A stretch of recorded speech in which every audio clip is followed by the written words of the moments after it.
बिस्मिल्लाहिर्रहमानिर्रहीम। अस्सलाम वालेकुम स्टूडेंट्स, आज का हमारा टॉपिक है इलास्टिसिटी, जो कि 7.8 है, चैप्टर नंबर 7 का। इसमें हमने इलास्टिसिटी को डिस्कस करेंगे, उसकी डेफिनेशन को देखेंगे, इसके कंसेप्ट को समझने की कोशिश करेंगे एग्जांपल्स की मदद से। और साथ में इसमें कुछ डेफिनेशंस आ जाती हैं, कुछ इसमें टर्म्स हैं स्ट्रेस की, स्ट्रेन की, ये सारी टर्म्स हम इसके अंदर डिस्कस करेंगे, इनकी डेफिनेशंस देखेंगे, इनके फार्मूलाज और ऐसे यूनिट जो हैं वो देखेंगे। ठीक है, तो सबसे पहले अगर हम इलास्टिसिटी की बात करें तो आप देखते हैं कुछ ऑब्जेक्ट्स ऐसे होते हैं जिनके ऊपर हम क्या करते हैं, फोर्स लगाते हैं, और फोर्स लगाने के बाद अगर हम उनको छोड़ दें तो अपनी पहले वाली कंडीशन पे वापस आ जाते हैं, यानी कि उनमें एबिलिटी होती है कि वो रिस्टोर हो जाती हैं। ठीक है, जैसे कि आपने कभी देखा होगा जो PTCL की वायर होती है वो भी इसी तरह से होती है, जब हम उसको खींचते हैं तो उसकी लेंथ क्या हो जाती है, ज़्यादा हो जाती है, उसकी शेप भी चेंज हो जाती है। ठीक है, लेकिन जैसे ही हम उसको छोड़ देते हैं, फोर्स को लगाना ख़त्म कर देते हैं, तो वो अपनी पहले वाली पोजीशन पे वापस आ जाती है, पहले वाली शेप में वो वायर जो है वो वापस आ जाती है। इसी तरह से आप स्प्रिंग भी देखते होंगे, रबर बैंड देखते होंगे। ठीक है, ये भी इस तरह से हैं कि अगर हम इनके ऊपर फोर्स लगाते हैं, फोर्स लगाने के बाद इनका वॉल्यूम, साइज़ और लेंथ जो है वो चेंज हो जाती है, और जैसे ही हम फोर्स को हटाते हैं तो ये डिफॉर्म हो जाती हैं, ये अपनी रिस्टोर हो जाती हैं, पहले वाली शेप पे वापस आ जाती हैं।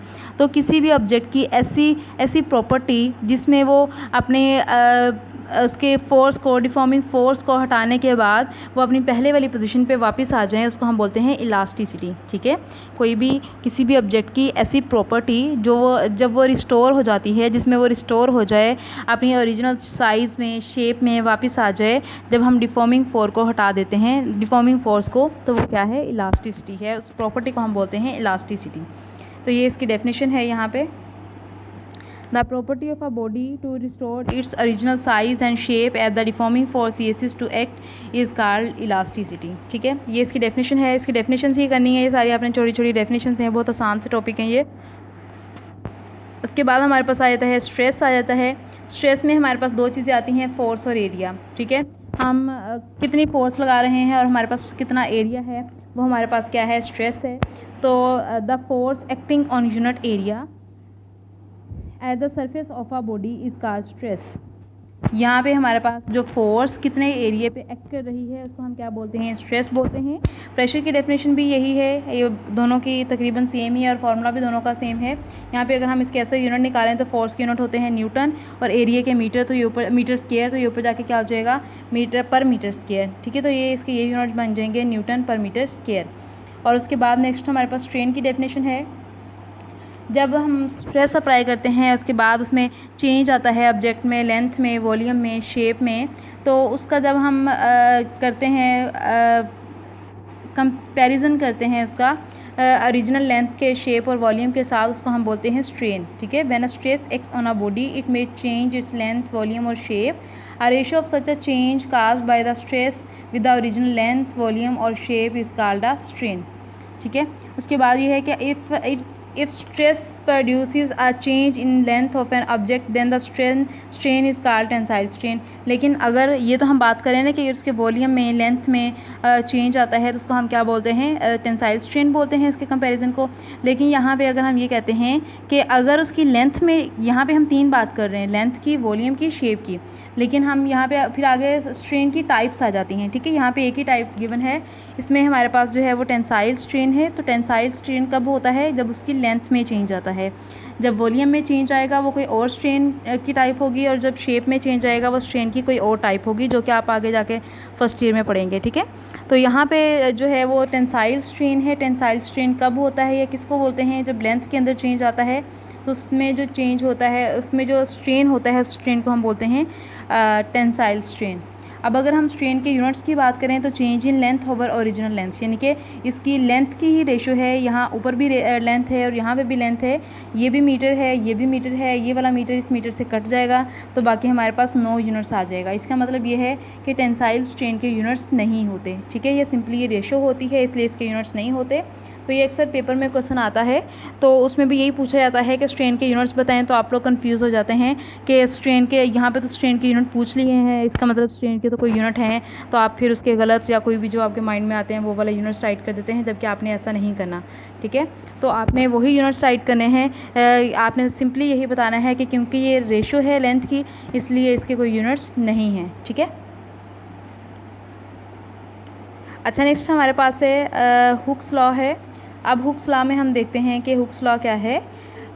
हुक्स लॉ यानी कि अगर हम स्ट्रेस अप्लाई करते हैं बॉडी पे तो उसका जो स्ट्रेस है वो स्ट्रेन के डायरेक्टली प्रोपोर्शनल होता है। ठीक है, किस तरह से, जब हम स्ट्रेस अप्लाई करेंगे यानी कि हम बॉडी के ऊपर जितना स्ट्रेस अप्लाई करेंगे उसमें स्ट्रेन उतना ही ज़्यादा प्रोड्यूस होगा।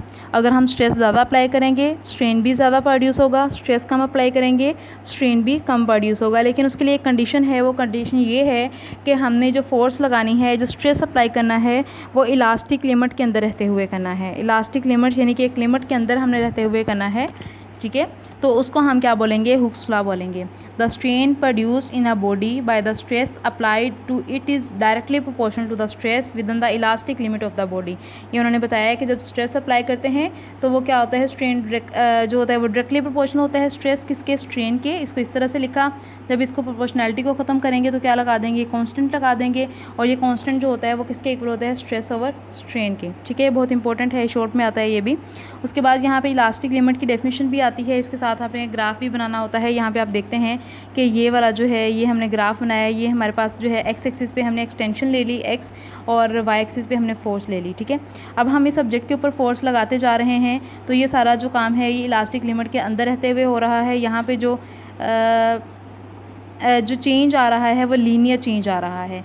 लीनियर चेंज का क्या मतलब है, मतलब ये है कि जितनी उसमें फोर्स लग रही है उतनी ही उसमें एक्सटेंशन हो रही है। ठीक है, अब ये सारा जो चेंज है वो लीनियर है क्योंकि ये सारा काम हम इलास्टिक लिमिट के अंदर रहते हुए कर रहे हैं। यहाँ तक क्या है, इलास्टिक लिमिट है। ठीक है, इससे ही हमने इलास्टिक लिमिट को क्रॉस किया तो क्या हुआ, चेंज लीनियर नहीं रहा बल्कि चेंज क्या हो गया, अनलीनियर हो गया, लीनियर नहीं रहा वो। ठीक है, तो इस तरह से चेंज आया। और एक पॉइंट ऐसा आएगा जब यहाँ पे कि अब तो यहाँ तक जब बॉडी थी तो ये अपनी पहले वाली पोजीशन पे वापस चली जाएगी। ठीक है, जब यहाँ पे आ गई तो उसकी शेप क्या हो जाएगी, ख़राब हो जाएगी, वो पहले वाली पोजीशन पे वापस नहीं जाएगी। लेकिन अगर हम यहाँ पे भी पहुँच जाते हैं, इससे भी ज़्यादा फोर्स लगाते हैं, तो ये ब्रेकिंग पॉइंट है इसका। ठीक है, यहाँ पे कौन सा पॉइंट है इसका, ब्रेकिंग पॉइंट है। तो Hooke's law is applicable to all kind of deformations and all types of matter, solid, liquid और गैसेज। इसको अंडरलाइन करना है आपने कि हुक्स लॉ जो है वो इन तीनों के लिए एप्लीकेबल है, सॉलिड के लिए, लिक्विड के लिए और गैसेज के लिए, विद इन सर्टेन लिमिट्स। ठीक है, लिमिट्स के साथ। And this limit tells the maximum stress that can be safely applied on a body without causing permanent deformation in its length, volume और शेप।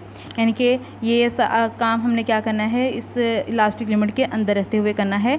जब हम इलास्टिक लिमिट के अंदर रहते हुए ये काम करेंगे, फोर्स लगाएंगे इस पर, तो ये रिस्टोर हो जाएगी बॉडी। ठीक है, in other words it is a limit within which a body recovers its, ये यहाँ पे डेफिनेशन है कि it is a limit which a body recovers its length, original length, volume और shape after the deforming force is remove. ठीक है, when a stress across this limit called the elastic limit, जब हम वो इस stress जो है वो इस लिमिट को क्रॉस कर देता है, उसको हम इलास्टिक लिमिट बोलते हैं। Body is permanently deformed and is unable to restore its original state after the stress is move. तो जब इलास्टिक लिमिट को क्रॉस करते हैं तो बॉडी जो है वो परमानेंटली, उसकी शेप जो है वो चेंज हो जाती है और वो रिस्टोर नहीं होती। ठीक है, उसके बाद है यंग्स मॉडुलस है, ये इसका लास्ट टॉपिक है।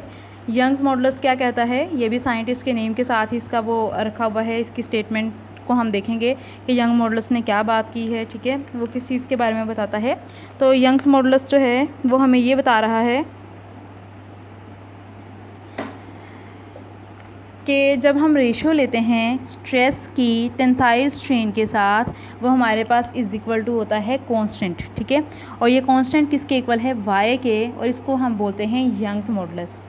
यानी क्या कि अगर हम स्ट्रेस और स्ट्रेन की रेशियो लेते हैं वो कांस्टेंट के इक्वल है, उस कांस्टेंट को हम वाई कहते हैं, और वाई क्या है, यंग्स मॉडुलस है। तो उसने यही बात की है, उसने कहा कि the ratio of stress to tensile strain is called Young's modulus. इन दोनों की रेशियो को हम क्या बोलते हैं, यंग मॉडुलस बोलते हैं। Consider a long bar of length L note, हमने कंसीडर किया हमारे पास एक लॉन्ग बार है जिसकी लेंथ क्या है, एल नोट है, and cross sectional area A है। Let an external force F, जब हम उसके ऊपर फोर्स अप्लाई करते हैं तो equal to weight stretch it such that the stretch length become L.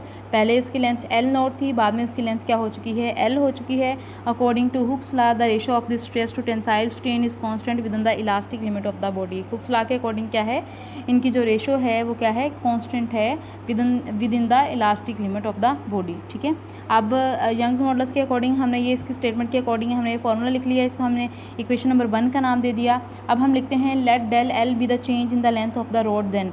अब हमारे पास जो एल है ये हमारे पास क्या है, टोटल लेंथ है एल नोट जो है वो हमारे पास क्या है, पहले वाली ओरिजिनल लेंथ है, एल हमारे पास टोटल लेंथ है और डेल एल जो उसके अंदर चेंज आया वो है। तो जब हम बड़े में से यानी कि एल में से एल नोट को माइनस कर देंगे तो हमारे पास क्या आ जाएगा, डेल एल। ठीक है, उसके बाद हम क्या करते हैं, अब हमारे पास हमें क्या चाहिए, स्ट्रेस की वैल्यू चाहिए और टेंसाइल स्ट्रेन की वैल्यू चाहिए। दोनों की वैल्यूज़ उठा के इस इक्वेशन में पुट करेंगे तो हमारे पास यंग्स मॉडुलस की वैल्यू आ जाएगी। ठीक है, अब स्ट्रेस की वैल्यू के लिए हम क्या करेंगे, स्ट्रेस का फॉर्मूला अप्लाई करेंगे। Stress is equal to force over area. Force हमारे पास एफ है और एरिया हमारे पास ए है। ठीक है, इसी तरह से ये इसको हम इक्वेशन नंबर 2 का नाम दे देंगे, स्ट्रेस की वैल्यू है। और उसके बाद स्ट्रेन की वैल्यू अगर हम निकालेंगे तो वो किस तरह से निकालेंगे, स्ट्रेन हमारे पास क्या है, change in length over original length. Change in length का क्या मतलब है कि L minus L note over original length L note. अब ये एल माइनस एल नोट किसके इक्वल है, डेल एल के ओवर एल नोट आ गया। ये हमारे पास टेंसाइल स्ट्रेन की वैल्यू आ गई, इसकी इक्वेशन नंबर 3 का नाम दे दिया। ये इक्वेशन 2 है, ये इक्वेशन 3 है और ये इक्वेशन 1 है। इक्वेशन 2 और 3 को उठा के कहाँ पे पुट कर देंगे, इक्वेशन नंबर 1 में। तो इक्वेशन नंबर 1 क्या है, y is equal to stress over tensile strain. Stress की जगह पे हमने पुट कर दिया एफ ओवर ए और टेंसाइल स्ट्रेन की जगह पे क्या पुट कर दिया, del L over L not. जब पुट करेंगे, जब इसको ऊपर लेके आएंगे तो इसका रेसिप्रोकल हो जाएगा, एल नोट ऊपर चला जाएगा और डेल एल नीचे आ जाएगा। इनको मल्टीप्लाई करवा देंगे तो हमारे पास यंग्स मॉडुलस का फॉर्मूला आ गया। और इसके ऐसे यूनिट जो हैं वो हमारे पास हैं, इसके एफ़ के ये एल नोट और डेल एल दोनों के मीटर होते हैं, ये कट जाएंगे। एफ़ हमारे पास न्यूटन है, एरिया के मीटर स्क्वायर हैं तो न्यूटन पर मीटर स्क्वायर बन जाएगा।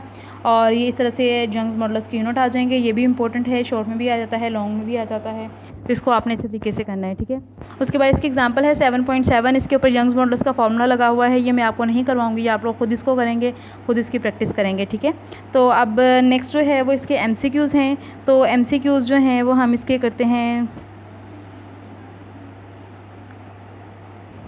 नेक्स्ट लेक्चर में करेंगे इसके MCQs, और इसके शॉर्ट क्वेश्चंस और न्यूमेरिकल्स हैं वो इंशाल्लाह हम नेक्स्ट 2 लेक्चर्स में इनको कंप्लीट कर लेंगे।